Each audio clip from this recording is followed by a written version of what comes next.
to her replacement. Melissa Cutler, Fox 4 News. Dallas County District Attorney Craig Watkins is asking the Texas legislature to pass a handful of measures that he says would help make the criminal justice system more progressive. Fox 4 Sean Rabb in our Dallas newsroom with that. Sean. And Clarice, if lawmakers adopt his proposal, some agree the reforms would improve criminal justice in Texas.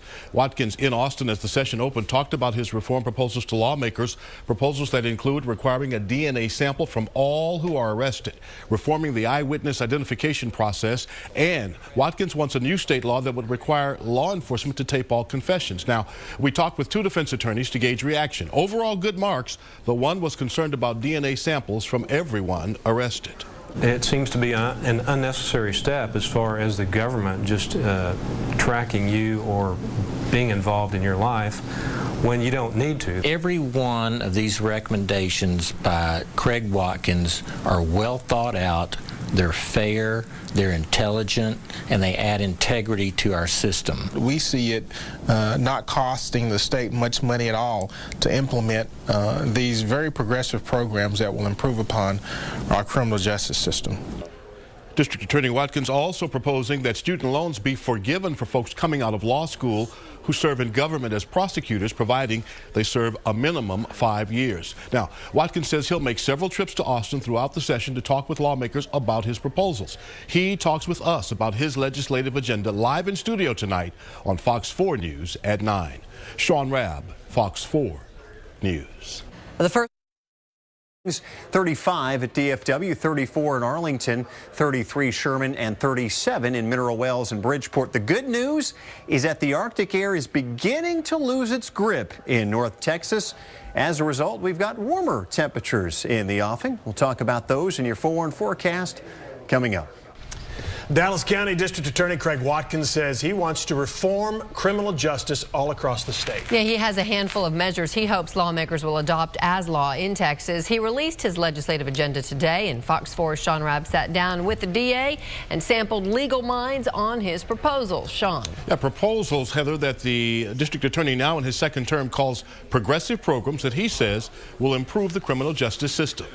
Day one of the legislative session in Dallas, DA Craig Watkins in the Senate chamber. Now, I've already talked to basically the Dallas delegation about these issues. Watkins wants legislators to adopt his new state law, several measures requiring law enforcement to take DNA samples from everyone arrested, reforming the eyewitness process, and he wants law enforcement to tape all confessions. I think more than not, they're good. We took the proposals to defense attorneys John Teakell and Barry Sorrells, both former prosecutors. What these obviously are designed to do are to protect the innocent. More than 20 of the Dallas County exonerees were wrongfully convicted on eyewitness identification.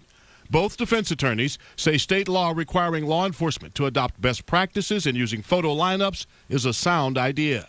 You know, we can take a recording of a person's confession with very little cost. Like with Alandis Weaver, who threw his baby over the Louisville Lake Bridge, his statement by police recorded on an iPhone. There's already a number of types of cases that DNA samples are taken. I see no need to take it for every single person who's arrested. But John Teakell wonders if a DNA swab sample of everyone arrested is too intrusive. It seems to be an unnecessary step as far as the government just tracking you or being involved in your life when you don't need to. It's just 21st century fingerprints.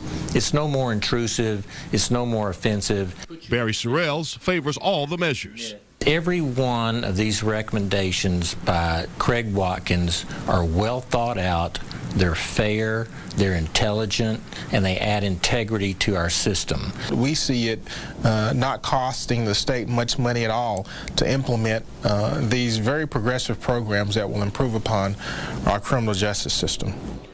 Watkins also wants student loan forgiveness for law school grads who serve as prosecutors at least 5 years.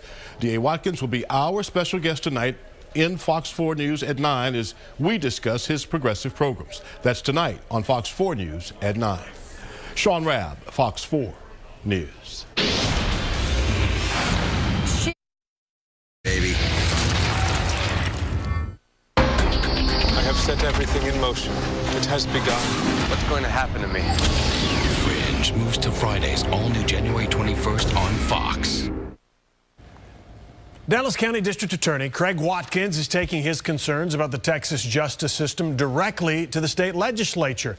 He says 5 things need immediate attention this session. And Craig Watkins is at the station tonight. There he is. Mr. Watkins, thanks for joining us. Hey, thanks for having me. I'm going to go down your list of 5, and you correct me if anything is wrong, but I want to show people what we're talking about on your list of wants, I guess. DNA collection on all arrests, reforming eyewitness identifications, we're talking about in lineups and such, require police to videotape all confessions, standardize how evidence is stored, and also then the last one, number 5, is extending student loan forgiveness to prosecutors. As you look at that, I think the one that jumps out is DNA collection as the one that might make people nervous, how it'll be handled, how it'll be, down the line, how it'll be kept and stored. Is that what you're hearing too? Is that kind of the controversial one? I hate to label it that, but are you hearing some feedback on that? Well, I've heard it for a couple of years now, but I think we need to explain to the public that DNA testing and taking the sample is not as intrusive as you think it is. Right now we use fingerprints. We have a new science, and we should progress with that science. And that science allows us to make an identification more so than what we had in the past as it relates to fingerprints. And I believe that we should adopt this new science to use in our criminal justice system. Will give us the ability to better serve our citizens, to make sure that we seek justice for those who commit crimes, and make sure that those individuals who don't commit crimes are not wrongfully prosecuted. All right, Mr. Watkins, Sean Rabb, you talked with Sean earlier, and he also talked to a local defense attorney about the DNA issue, and let's listen to what that defense attorney had to say. It seems to be an unnecessary step as far as the government just tracking you or being involved in your life when you don't need to. What do you make of what he said? Is he wrong? Tracking? I mean, it'll be in the system forever, I guess. Well, not necessarily. I mean, the standards will be the same as taking a person's fingerprint, but this science will identify a person more so than a fingerprint. If you're arrested today, we take your fingerprints on every arrest. If that case that you're arrested on is dismissed, if you're if you're found not guilty, or if the case is not filed, you can have that fingerprint record expunged. The same will apply to the DNA that we will take upon all the arrests. Okay, big budget cutting year, as you know. I mean, I've heard, and you've heard the same thing, $27 billion potentially that needs to be cut. Doesn't seem like a good year to maybe be asking for things from lawmakers. They're cutting everything in sight. What do you say about your 5 wants and how budget cutting fits in? Well, you couple that not only with budget cuts, but with the fact that we're going to be dealing with redistricting. The wish list is 5. But I think that if we focus on the top 3, taking DNA samples, putting in place techniques used by the state as to how we store evidence, and eyewitness identification. If we get those 3, I think that will be enough for us to satisfy our system. All right, is it unique for you as a local prosecutor to be lobbying the legislature to do things? No, absolutely not. Our lawmakers actually look to local DAs to define the criminal justice system. And fortunately, I'm in a position here in Dallas County to advocate for things that will make the citizens not only here in Dallas, but throughout the state of Texas safer. All right, Mr. Watkins, change subjects a little bit. You fought with the county commission, very hard about budget cuts, said you couldn't spare a single prosecutor. It got pretty intense, and then after your re-election, you did dump several Republican prosecutors. That's your prerogative, but it can look like political payback too. Is it? Was it? Absolutely not. And in fact, I didn't know what party affiliation that anyone, I don't know what party affiliation that anyone is in our office. Wait a second, seriously? You don't know what party affiliations your prosecutors are, if they're at a Republican event or something like that? No, I don't. That's not a criteria to be a prosecutor. I mean, when we prosecute criminals and we represent victims, they don't care if you're a Democrat or Republican. What we're looking for are prosecutors that will fit within the office and the model that we've set for the citizens of Dallas County. That model has given us the lowest crime rate in 10 years. That model has given us a conviction rate higher than it's ever been. That model has brought credibility to the district attorney's office, and we will continue with that model. All right. And hopefully the DAs that work for us will fit within that model. Okay. Arguably the highest profile I think you have of any local elected person in Texas. You've been on Oprah, The View. Not really a requirement for a locally elected person. So the question would be, how about a national run? A Senate seat just opened. Do you have bigger things in mind for your future? Well, no, at this point, I think I need to focus on being Dallas